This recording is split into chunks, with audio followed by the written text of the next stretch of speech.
Welcome to PM7 politics. AP బీజేపీలో నిత్యం సంచలన వ్యాఖ్యలు చేసే సీనియర్ నేత, అసెంబ్లీలో ఆ పార్టీ శాసనసభ పక్ష నేత కూడా ఆయన విశాఖ ఉత్తర ఎమ్మెల్యే విష్ణు కుమార్ రాజు ఇవాళ మరోసారి తనదైన శైలిలో బాంబు పేల్చారు. రాష్ట్రంలో కూటమి, కేంద్రంలో మోడీ ప్రభుత్వం ఎప్పటి వరకు సేఫ్ గా ఉంటాయో విష్ణు కుమార్ రాజు తేల్చి చెప్పేశారు. దీంతో విష్ణు వ్యాఖ్యలు కూటమితో పాటు అన్ని రాజకీయ పార్టీలో చర్చనీయాంశంగా మారాయి. రాష్ట్రంలో విపక్ష వైసీపీ అధినేత వైఎస్ జగన్ పై బీజేపీ ఎమ్మెల్యే విష్ణు కుమార్ రాజు ఇవాళ సంచలన వ్యాఖ్యలు చేశారు. ముఖ్యంగా జగన్ 2.0 అంటూ తాజాగా ఆయన చేసిన వ్యాఖ్యలపై విష్ణు స్పందించారు. రాష్ట్రంలో జగన్ ఉన్నంత కాలం ఇక్కడ కూటమికి ఎలాంటి డోకా లేదని ఆయన తేల్చి చెప్పేశారు. అలాగే కేంద్రంలో రాహుల్ గాంధీ ఉన్నంత వరకు ఎన్డీఏకు వచ్చిన ఇబ్బందేమీ లేదని విష్ణు తెలిపారు. ఎప్పుడు ఎన్నికలు జరిగినా వీరే తమను కాపాడతారన్న అర్థం వచ్చేలా విష్ణు వ్యాఖ్యలున్నాయి.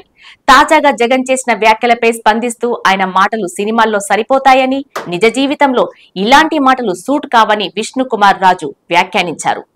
అసభ్యంగా మాట్లాడే మంత్రులను కూటమి పార్టీలోకి ఎప్పుడు తీసుకోమని మరో ప్రశ్నకు సమాధానంగా ఆయన వెల్లడించారు. రిషికొండ ప్యాలెస్ లో ఒక హైకోర్టు బెంచ్ పెడితే మంచిదని విష్ణు తన వ్యక్తిగత అభిప్రాయంగా సలహా ఇచ్చారు. భవిష్యత్తులో కూటమికి విజయాలే వస్తాయని, వైసీపీకి ఇక ఓటములు తప్పవని ఆయన జోస్యం చెప్పారు.